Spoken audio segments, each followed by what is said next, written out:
صرف کتابوں کا یاد کر لینا اور علم حاصل کر لینا کمال نہیں ہے، بلکہ وہ علم جو تم نے حاصل کیا ہے، وہ علم تمہارے اخلاق و کردار میں نظر آئے، وہ اصل کامیابی ہے، وہ اصل کمال ہے۔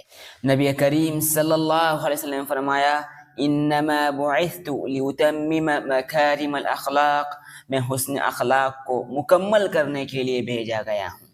آج ہم کیا سمجھتے ہیں؟ کوئی بڑا ڈاکٹر ہے، بڑا انجینئر ہے، وکیل ہے، سائنسدان ہے، یا کوئی بڑا علامہ ہے، مفتی ہے، عالم ہے، صرف اس علم کے بنیاد پر وہ کامیاب انسان ہے؟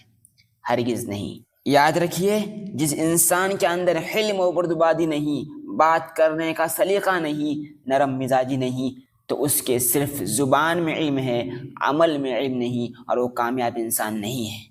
علم کے ساتھ تربیت نہ ہو تو وہ فتنہ بن سکتا ہے، اور تربیت ایسی چیز ہے جو علم کے بغیر بھی دلوں کو جیت لیتی ہے۔ آج کے دور میں صرف علم کی نہیں بلکہ تربیت یافتہ با اخلاق انسانوں کی ضرورت ہے۔ نبی کریم صلی اللہ علیہ وسلم نے فرمایا ہے کہ تم میں سے سب سے بہتر انسان وہ ہے جو اخلاق میں اچھا ہو۔ آج کے دور میں لوگ بڑے بڑے بینر لگا کر، اشتہار چھاپ کر اخلاق کا سبق دنیا کو تو پڑھاتے ہیں، مگر خود اس چیز سے خالی ہوتے ہیں۔